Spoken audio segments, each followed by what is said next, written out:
व्रतानां व्रतपते व्रतं चरिष्यामि तच्छकीयं तन्मे राध्यताम् इदमहमनृतात् सत्यमुपैमि ॐ शान्ति शान्ति शान्तिः।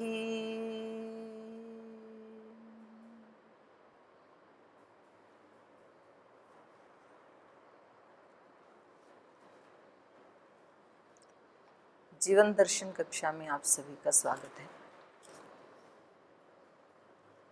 यहाँ चर्चा चल रही 3 प्रकार के तपों की। शरीर का तप, वाणी का तप और मन का तप। क्योंकि बिना तपस्या के यहाँ कुछ भी उपलब्ध नहीं होता है। तो चाहे वो पुरुष हो या स्त्री हो, आज तक जिसने जो भी कुछ प्राप्त किया वो तपस्या के बल पे ही प्राप्त किया। और हमारे यहाँ तप की बड़ी एक प्रचलन सा था, जिसको आज की भाषा में बोलें तो फैशन जैसे था। तो जो दैवी प्रकृति के, दैवी संपदा से युक्त जो लोग थे वो भी तप करते थे। देवों ने भी तप किया, असुरों ने भी तप किया, बच्चों ने भी तप किया, युवाओं ने भी तप किया, महिलाओं ने भी तप किया। तो ऐसे अनेक उदाहरण हमारे यहाँ मिलते हैं। जैसे ध्रुव भक्त हैं, प्रहलाद भक्त हैं, इन्होंने बचपन में तपस्या की। बच्चे भी तपस्या करते थे हमारे यहाँ। हमारे यहाँ असुर भी तपस्या करते थे। रावण, हिरण्यकश्यप आदि तो असुर हैं, लेकिन तप वो भी करते थे। देवता तो तप करते ही करते थे। हमारे यहाँ महिलाओं ने भी तप किया। इसी हिमालय प्रदेश में जहाँ हम बैठे हैं, तो ये महाराजा हिमालय के अधीन था। और उनकी पुत्री पार्वती ने उस समय जो तप किया, राजमहलों में पलने वाली राजकुमारी ने जो तपस्या की उस समय, तो वो मतलब आज तक वो जो कीर्तिमान उन्होंने बनाई, उसको कोई आज तक उखाड़ नहीं पाया। तो हमारे यहाँ तो एक प्रचलन सा ही था। और तप का मतलब क्या होता है, ये हमारे शास्त्रों ने बता दिया। 3 प्रकार के तप बता दिए, शरीर से, वाणी से और मन से। तो हमने शरीर वाला कल पढ़ा, देव द्विज गुरु प्राज्ञ पूजनम शौचम आर्जवम, ये शरीर का तप है। अब यहाँ पर प्रश्न ये उठता है कि जी इनको करने से शरीर में तो कोई कष्ट होता ही नहीं है, तो ये शरीर का तप कैसे हुआ? देव द्विज गुरु प्राज्ञ, इनका जब पूजन करते हैं, इनका कहना मानते हैं, इनके अनुसार अपने जीवन को आगे बढ़ाते हैं, शुचिता रखते हैं, ऋजुता रखते हैं, तो इससे शरीर का तप कैसे हुआ? ये मेरा प्रश्न है आपसे। इसमें शरीर का कैसे तप हुआ? माइक।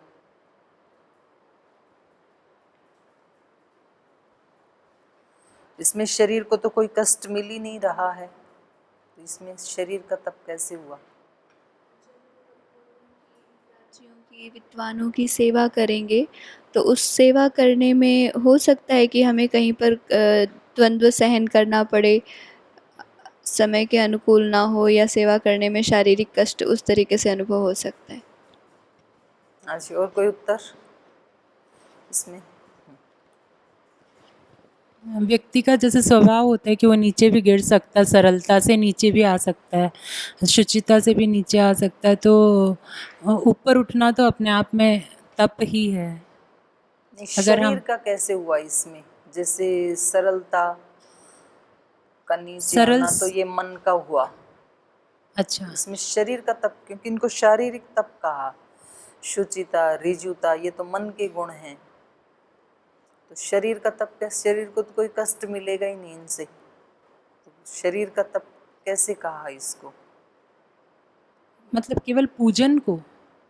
हाँ, ये सारे ही, जैसे ब्रह्मचर्य है, अहिंसा है, तो इनमें शरीर को तो कोई कष्ट हुआ ही नहीं। तो ये, किसी भी चीज़ में ऊपर उठने के लिए तो कष्ट थोड़ा तो सहन करना ही होता है ना। हाँ जी, शरीर में तो कोई कष्ट नहीं होता है। ये सब करने से, देव द्विज गुरु राज्य इनका पूजन करने में कोई किसी का और इसके अतिरिक्त कोई उत्तर हो। इन्होंने एक बताया कि हम सेवा करेंगे तो हो सकता है उनकी सेवा करते समय उनका कुछ अलग टाइमिंग हो, हमारा अलग हो।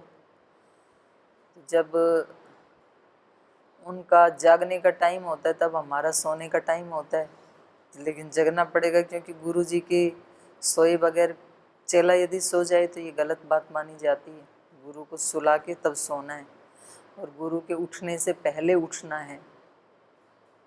तो हो सकता है गुरु जी 3 बजे उठ जाएं तो हमें तो 2 बजे उठना पड़ेगा, तो तब करना पड़ेगा। फिर एक हेतु दिया इन्होंने, और इसके अतिरिक्त कोई हेतु है तो ये शरीर को सताना जैसे ही हो गया, तप करने जैसे ही हो गया, उनका पूजन करना। और कुछ समझ में आ रहा है? शरीर का तप कैसे हुआ ये?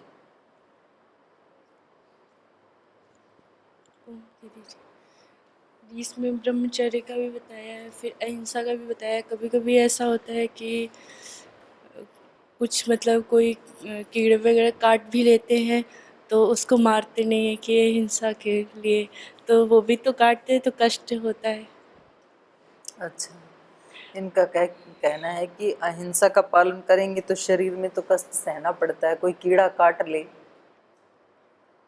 तो यहाँ मतलब तपस्या का मतलब ये कहा है कि कीड़ा काटे तो कटवाना उससे, उसको हटाना मत, ऐसे तो नहीं कहा। काट ले तो फिर वो तो चला जाता है, तो उसको तो मार भी सकते हैं, लेकिन तो ऐसा भी हो सकता है कि जिसे वो मतलब तो आप काटा वो सोचेंगे मैं मारेगा। तो तप कर रहा हूँ, मैं इसको मारूंगा नहीं, जी मच्छर ने काट लिया तो इसको मारूंगा नहीं, नहीं तो हिंसा हो जाएगी। तो इस रूप में हम शरीर को कष्ट देते हैं, मतलब शरीर को सहन करते हैं अहिंसा का पालन करने में।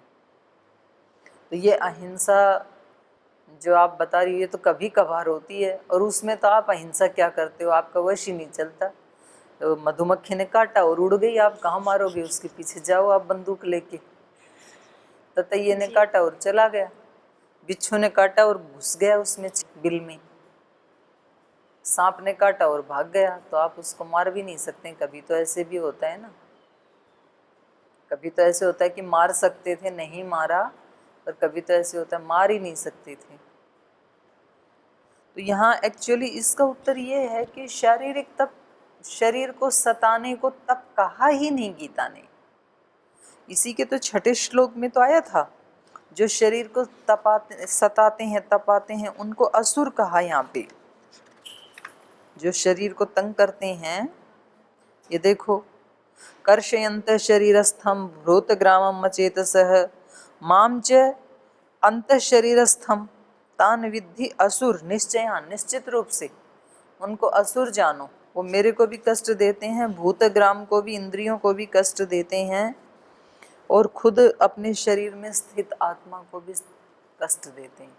आत्मा को भी, परमात्मा को भी, शरीर को भी, तीनों को कष्ट देते हैं। तो इनको आप असुर जानो, इनको तपस्वी मत जानना। बड़ा कठोर शब्द प्रयोग कर दिया यहाँ गीताकार ने, कि जो जबरदस्ती शरीर इंद्रियों को सताता है वो तो परमात्मा उससे खुश नहीं होता है। परमात्मा खुश कब होते हैं? जब शरीर इंद्रियों को परमात्मा के काम में लगाया जाता है, उससे खुश होते हैं। परमात्मा का काम क्या है? यही है जो इसमें बताया, देवजनों का पूजन करना, गुरुजनों का पूजन करना, द्विजों का पूजन करना, प्राज्यों का पूजन करना, अहिंसा का पालन करना, ब्रह्मचर्य का पालन करना, शुचिता का पालन करना, ऋजुता का पालन करना। तो इन सब को करते हुए शरीर हमारा बड़ा प्रमादी है। प्रमाथीनी इंद्रियाणी हरंती प्रसभम मन। इंद्रियां कभी कभी मना करती हैं, नहीं करेंगे। शरीर कभी कभी मना करता है कि आज नहीं हो पाएगा, फिर भी उससे करवाना, उनको लगाना, तो ये तप है। सताने को तप नहीं कहा गया है, बल्कि उनको सही दिशा में लगाना, उनका सदुपयोग करना। हम सदुपयोग नहीं कर पाते हैं अपनी इंद्रियों का। तो जब हम ब्रह्मचर्य, अहिंसा और शौच आदि, ऋजुता आदि इन व्रतों में जब प्रतिष्ठित होते हैं, तब ही हम अपनी इंद्रियों का सही सही सदुपयोग कर पाते हैं। इंद्रियों का तो काम है, मतलब पानी का तो काम है बहना, या तो इधर बहेगा संसार की तरफ, संसार की तरफ से रोकेंगे तो भगवान की तरफ बहेगा। मन का काम है। उसमें आया है ना व्यास भाष्य में, चित्त नाम नदी उभय तो वाहिनी, वहती पुण्याय वहती च पापाय। ये चित्त नाम की नदी ऐसी, बाकी की सारी नदियां अलकनंदा किधर से किधर बह रही है, कौन सी दिशा से कौन सी दिशा में बह रही है अलकनंदा? उत्तर से दक्षिण की तरफ जा रही है। जितनी भी नदियां हैं वो सब एक ही दिशा में बह रही हैं, दक्षिण से उत्तर तो नहीं आ रही ना अलकनंदा, उल्टा नहीं जा रही है। लेकिन ये चित्त नाम की जो नदी है ये दोनों तरफ बहती है, इधर भी बहती है इधर भी बहती है, पुण्य की तरफ भी बहती है पाप की तरफ भी बहती है। तो एक तरफ से इसको रोकना पड़ता है, फिर जिस साइड में बहेगी, अगर हमें इसको पुण्य की तरफ इसका रुख करना है तो उधर से पाप की तरफ से इसमें फिर वो लगाना पड़ेगा, बांधना पड़ेगा, डैम लगाना पड़ेगा, नहीं तो ये दोनों साइड में जाती है। तो यहाँ पर जो ब्रह्मचर्य, अहिंसा आदि हैं, इन व्रतों में प्रतिष्ठित होने के लिए चित्त को एक ही दिशा में चलाना पड़ता है। तो ये अपने आप में तप है। शुचिता रखने के लिए अशुचिता से सर्वथा तौबा करना पड़ता है। किसी भी स्तर के ऊपर अशुचिता नहीं चाहिए, व्यवहार के स्तर पर भी अशुचिता नहीं चाहिए, वाणी के स्तर पर भी अशुचिता नहीं होनी चाहिए, शरीर के स्तर पर भी नहीं होनी चाहिए, व्यवहार के स्तर पर भी, भाव के स्तर पर भी। इसीलिए इसको क्षुरस्य धारा कहा। माने बाहर से इंद्रियों को रोकना ये भी कठिन होता है। जब कोई ऐसा प्रसंग आ जाता है तो व्यक्ति बोलता है कि जी मैं बिल्कुल नहीं बोलना चाहता था, लेकिन प्रसंग ऐसा आ गया कि बोले बगैर रहा नहीं गया, तो वाणी को वहाँ रोकना बड़ा कठिन होता है। कभी व्यक्ति कहता है जी मैं बिल्कुल, मेरी इच्छा नहीं थी, मैं तो ऐसा सोच के भी नहीं गया, लेकिन वहाँ प्रसंग ऐसा बना कि मतलब मैं हाथ उठाना नहीं चाहता था लेकिन मेरा हाथ उठ गया। तो उस समय हाथ को रोकना बड़ा कठिन होता है। ऐसी सिचुएशन होती है कि कोई ऐसा, मतलब कोई नालायक व्यक्ति सामने है, फिर बोल जी हम हिंसा नहीं करना चाहते थे, पर वो तो स्थिति ऐसी थी तो हमने उसको खूब पीटा, क्योंकि वो पीटने के ही लायक था। हम नहीं चाहते थे, हमारी कोई इच्छा थोड़ी थी, हमने कोई सुबह मन थोड़ी बनाया था कि आज इसकी पिटाई करनी है। सिचुएशन ऐसी थी तो हमने उसको पीटा, नहीं हाथ उठाना चाह रहे थे, उठाया। तो उस समय हाथ को रोकना बहुत कठिन होता है। उस समय ये याद नहीं रहता है कि मैं तो हिंसा आदि व्रतों का पालन करने वाला हूँ, और अगर मैंने हाथ उठाया तो ये तो हिंसा हो जाएगी। उस समय तो हमारा मन कहता है कि ये तो दुष्ट आदमी है, इसको तो मारना ही पुण्य है, इसको मारो। व्यक्ति हिंसा करता है, हिंसा तो हिंसा ही है, लेकिन उस समय अपने आप को रोकना, ब्रह्मचर्य, अहिंसा, शुचिता, ऋजुता, तो इनमें शरीर को भी संयमित करना पड़ता है, मन को भी संयमित करना पड़ता है, इंद्रियों को भी संयम में रखना पड़ता है। अनुद्वेग करम वाक्यम सत्यम प्रिय हितम च यत् स्वाध्यायाभ्यसनम चैव, ये वाणी के तप हैं। वाङ्मयम तप उच्यते। व्यक्ति ध्यान रखे कि कुछ ऐसे वाक्य न बोले जाएं वाणी से जो दूसरे को उद्विग्न करते हैं, दूसरे को कष्ट देते हैं, और कोशिश करें कि सत्य भी बोलें, लेकिन सत्य को थोड़ा सा प्रिय बना करके बोलें। तो प्रिय बना के बोलते हैं तो कुछ लोग ऐसे होते हैं ना कि काम भी करवा लेते हैं और अगले व्यक्ति को नाराज भी नहीं होने देते हैं, तो वो वाणी की कुशलता मानी जाती है। और कुछ ऐसे होते हैं काम भी नहीं करवा पाते हैं और काम बिगाड़ और देते हैं ऐसा बोल के, तो वो वाणी का तप नहीं है, फिर वो वाणी का दोष माना जाएगा। सत्यम प्रियम हितम चयत, मेरे लिए भी हितकारी हो, उस करने वाले के लिए भी हितकारी हो, जगत के लिए भी हितकारी हो। तो ये वाणी का तप। वाणी बहुत बड़ी एक शक्ति है हमारे पास, और मनुष्य के पास ही ये वाणी की शक्ति है, अन्य किसी भी प्राणी के पास वाणी की शक्ति नहीं है। और वाणी का सदुपयोग करके एक व्यक्ति लाखों नहीं करोड़ों लोगों को एकदम से ऐसे खड़ा कर देता है, तो वो बलिदान के लिए, सर कटाने के लिए एकदम से तैयार हो जाते हैं। ये वाणी का ही तो चमत्कार है। और एक वाणी का ही ऐसा दोष है कि एक बार कर दिया तो भरी सभा के बीच में सबके सर झुक जाते हैं, अरे ये इनका शिष्य था, इन्होंने ऐसे बोल दिया वहाँ पर, ये इनका बेटा था, इनकी बेटी थी, उन्होंने ऐसे शब्द बोल दिए। एक शब्द ऐसा बोल दिया घर में किसी व्यक्ति ने कि पूरा घर ही बिखर गया। और एक शब्द किसी व्यक्ति ने ऐसा बोल दिया कि सब घर में लड़ाई झगड़ा दंगा हो रखा था, लेकिन एक व्यक्ति ने ऐसा शब्द बोल दिया कि सब के सब आकर के जुड़ गई। ये वाणी का ही तो चमत्कार है। एक व्यक्ति ऐसे शब्द बोल देता है कि देखो कुछ भी हो जाए पर हम आपसे, उस दिन मैंने सुनाई थी ना कहानी सास बहू की, उसने एक शब्द ही तो बोला कि मेरी माँ है, ये नहीं सिखाएंगी तो कौन सिखाएंगी, तो एकदम से सारा घर।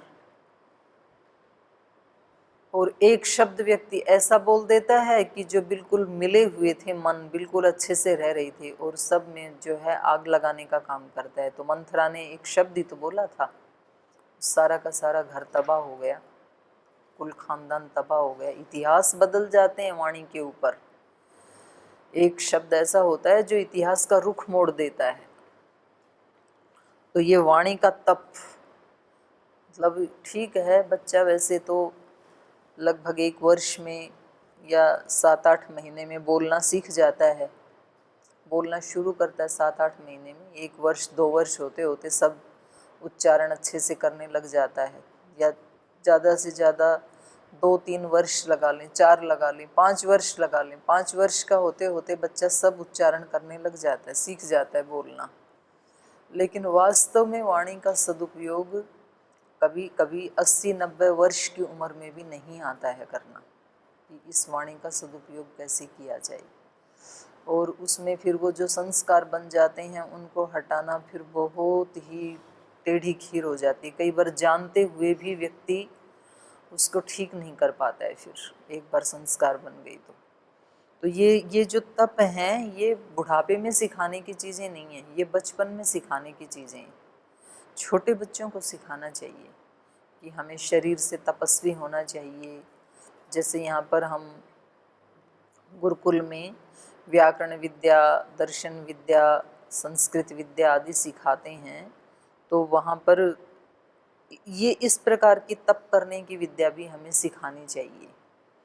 तो हम तप के नाम पे हम ऐसे सोच लेते हैं जी गुरुकुल में तो जो बच्चे 4 बजे उठ जाते हैं, ये अपने आप में बहुत बड़ा तप है। लेकिन 4 बजे उठ के उनकी मनस्थिति क्या है ये देखना पड़ेगा।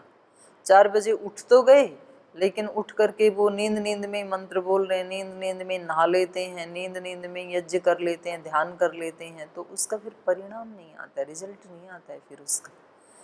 ऐसे घरों में भी हम बहुत सारे अनुष्ठान कर लेते हैं कि जी हमने अब तपस्या का नियम ले लिया है और अब हम सुबह 4 बजे ही उठ जाते हैं, और फिर वो सुबह 4 बजे उठ करके भी ध्यान भी करते हैं तो सोए रहते हैं, पूरा 1 घंटा ध्यान में सोए रहते हैं।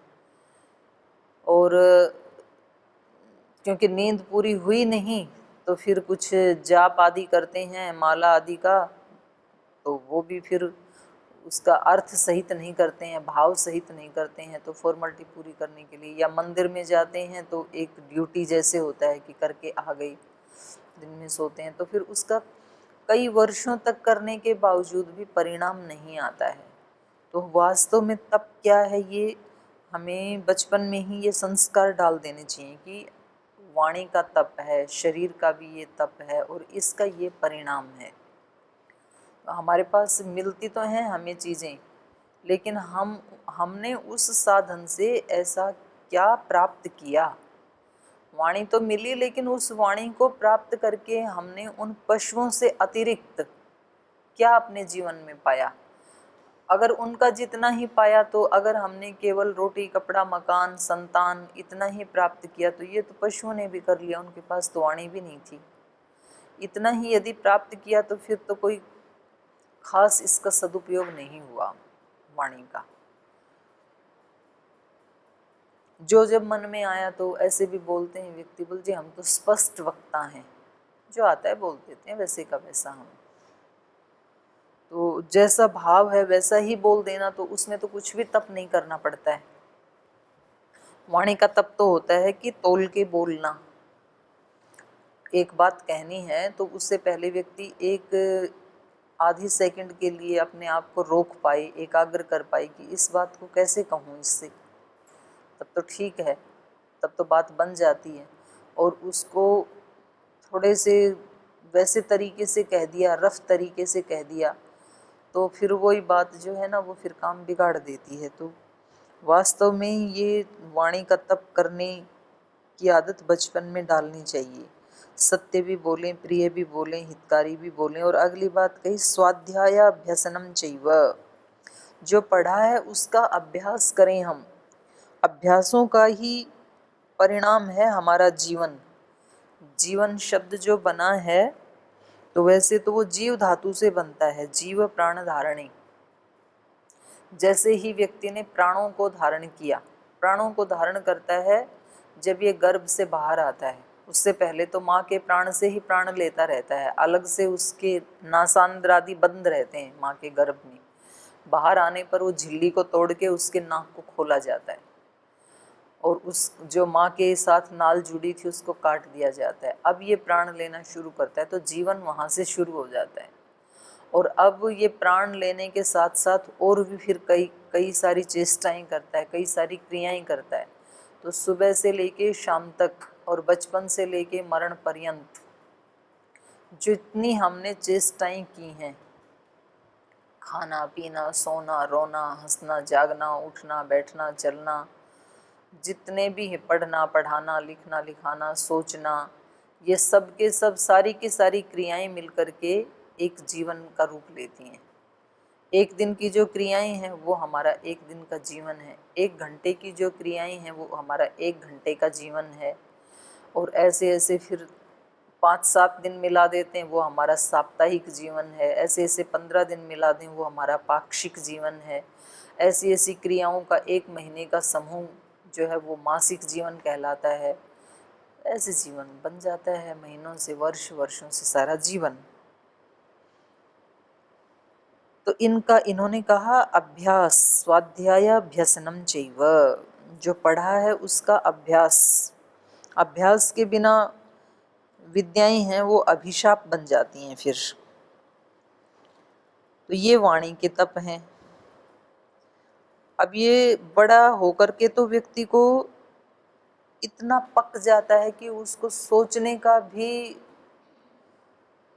मतलब उसके मन में सोचने की भी चेष्टा नहीं करता है वो कि वाणी ठीक काम कर रही है कि नहीं कर रही है, बुद्धि मन ठीक से काम कर रहे हैं कि नहीं कर रहे हैं, हाथ पैर आँख नाक कान इनका सदुपयोग हो रहा है कि दुरुपयोग हो रहा है। तो ऐसा तो हम सोचते ही नहीं कभी। हमने एक अपनी रूटीन बना रखी है, हर व्यक्ति ने अपने लाइफ की एक स्टाइल बना रखी है कि मेरे को सुबह से शाम तक ये काम करनी है, और उस स्टाइल को वो आंख मूंदे मूंदे कर लेता है। किसी की ऑफिस जाने की लाइफ स्टाइल है, किसी की खेत में जाने की है, किसी की घर के काम धंधे करने की है, किसी की दुकान पे जाके बिजनेस व्यापार करने की रूटीन है, किसी की पढ़ने पढ़ाने की है, किसी की कोर्ट में जाने की है, किसी की हॉस्पिटल में जाने की है। सब ने अपनी अपना एक सेट कर रखा है। इतने बजे उठना, इतने बजे फिर उठ करके फ्रेश होना, ब्रश करना, स्नान करना, आते ये वाला नाश्ता लेना, फिर टीवी देखना, अखबार देखना, न्यूज़ पढ़ना, फिर काम पे चले जाना, वहाँ जैसे तैसे अपने काम के घंटे पूरे करना, फिर वापस आना, आके चाय पीना, थोड़ा फ्रेश होना, फिर एक बार टीवी खोल के देखना, फिर शाम की चाय लेना, नाश्ता लेना, फिर रात को खाना लेना, और फिर एक बार और न्यूज़ देख करके सो जाना। ख़त्म। आज का जीवन यही इतना ही है। कल वाला भी इतना ही था, आज वाला भी ऐसा ही है, आने वाले कल वाला भी ऐसा ही रहेगा। नो चेंज, ना रूटीन में चेंज। हाँ, संडे को एक दिन चेंज आता है, तो पहले उठ जाते थे 5-6 बजे, संडे को 8 बजे उठेंगे, इतना चेंज हो जाता है। और दिनों हम थोड़ा टाइम के ऊपर सारे यज्ञ हवन व्यायाम आदि कर लेते थे, आज संडे है आज आराम से करेंगे, उसमें थोड़ी लेजीनेस बढ़ जाती है, बस एक दिन अंतर आता है थोड़ा सा, फिर वो भी रूटीन में आ गया, हर संडे को ऐसे ही करेंगे, आज संडे है ना। मैंने देखा, बोले जी आज संडे, आज हवन नहीं करेंगे। अरे भले आदमी, संडे था तो आज तो ज़्यादा करना चाहिए। तो स्वामी जी बोलते हैं संडे है तो खूब व्यायाम करो, खूब प्राणायाम करो और ज़्यादा करो। हम उल्टा करते हैं, आज संडे है आज छुट्टी, सारे नियमों की छुट्टी। घर में कभी कोई ऐसी अनहोनी हो जाए तो सबसे पहले पूजा पाठ बंद। घर में किसी की मृत्यु हो गई तो आज से दिया जलाना बंद, आज से हवन करना बंद, आज से मंदिर जाना बंद। अब तो और ज़्यादा करना चाहिए था। घर में कष्ट आया है तो परमात्मा को और ज़्यादा याद करना चाहिए था, अभी तो ना, पूरा बंद कर देते हैं हम। तो इसलिए भगवान कृष्ण अर्जुन को बता रहे हैं कि भाई ये जीवन तो एक अपने आप में ही युद्ध का मैदान है, और बिना युद्ध के कभी कोई बुद्ध नहीं बनता है। बुद्ध बनने के लिए युद्ध करना पड़ता है, तो किसी को बाहर का करना पड़ता है, लेकिन अंदर का सबको करना पड़ता है। तो ये बात केवल अर्जुन के बाहर के युद्ध की ही नहीं है, ये बात हम सबके जीवन के युद्ध की बात है, आंतरिक युद्ध की बात है ये। अब मन का हो ये तो मतलब बच्चे को 1-2 साल की उम्र में ही ऐसे विद्यालय होने चाहिए, माने सब चीज़ों की ट्रेनिंग दी जाती है हमारे यहाँ, लेकिन मन की ट्रेनिंग नहीं दी जाती है। यहाँ भगवान कृष्ण ने तो दे दी कि मन का तप कैसे करना है, मानस तप। मन भी तो एक इंद्रिय है ना, ये सारी इंद्रियां क्या हैं, हमारे साधन हैं। जैसे आप जिस मिक्सी से चटनी बनाते हैं, जूस बनाते हैं, जो जूसर है, मिक्सी, वो एक मशीन है ना, और वो एक साधन है हमारे पास, जो हमें खाने पीने की कुछ चीज़ें या मसाले या चटनी या जूस आदि कुछ बनाना है, तो वो एक साधन है वो देने में। तो वो साधन जब हम खरीद के लाते हैं तो उसके साथ एक बुकलेट भी आती है, और हम उसको बड़े ध्यान से पढ़ते हैं कि इसको कैसे यूज करना है, मिक्सी को कैसे फिक्स करना है, कैसे घुमाना है, कितने नंबर पे चलाना है। हमें मशीन हम लाते हैं, प्रेशर कुकर लाते हैं, कोई भी मशीन लाते हैं तो उसके साथ एक बुकलेट आती है, इसको ऐसे यूज करना है, और हम उसको पहले पढ़ते हैं। मोबाइल लाते हैं, उसके साथ उसकी निर्देश पत्रिका आती है कि इसको ऐसे ऐसे चलाना है। हर चीज़ को चलाने की ट्रेनिंग दी जाती है, या तो उसके साथ एक बुकलेट दी जाती है, व्यक्ति उसको पढ़ के उसी के हिसाब से उसको चलाता है। अगर ये पता ना लगे कि प्रेशर कुकर में 3 सीटी आने के बाद कैसे उसको ढक्कन को खोलना है, तो वो खोलते ही सीधा यहाँ आके लगेगा, उसके मुंह पे जल जाएगा वो व्यक्ति। तो मालूम है कि पहले सारे प्रेशर को निकालना है। अगर आपको तुरंत भी खोलना है तो पहले उसको ऊपर उठा के उसके प्रेशर को पूरा बाहर निकालो, तब खोलना आप। और या फिर उसको रख दो, धीरे धीरे जब शांत हो जाए, सारा प्रेशर अंदर का निकल जाए, तब उसको खोलना। तो हम सब जगह उन मशीनों को चलाने में सावधान रहते हैं। पंखे को कैसे चलाना है, एसी को, टीवी को, सारी मशीनरी का हमें पता है। हारमोनियम कैसे बजाना है, उसकी ट्रेनिंग दी जाती है, संगीत की, ऐसे बजाना है। डॉक्टर को ऑपरेशन कैसे करना है, उसकी ट्रेनिंग दी जाती है 5 साल तक।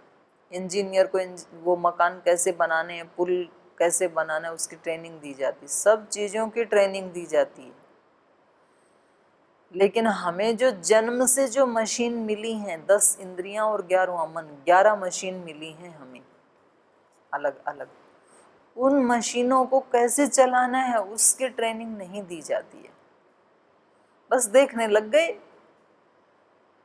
बस हम बोलने लग गए, जैसा भी आया वैसा बोलते चले गए। बचपन से जैसा भी आया वैसे देखते चले गए, जैसा भी आया वैसे सुनते चले गए। ये ट्रेनिंग तो किसी ने दी ही नहीं, ये ऋषियों ने तो दी। ऋषियों ने कहा भद्रं कर्णेभिः शृणुयाम देवा भद्रं पश्येमाक्षभिः यजत्राः। आँखों से भद्र ही देखें, मतलब अभद्र ना देखें। ये ट्रेनिंग ऋषियों ने दी बचपन से ही, लेकिन हमें तो 40-50 साल में कभी ये मंत्र हमारे सामने आ गया, और वो भी आया तो बस हमने ऐसे पढ़ लिया।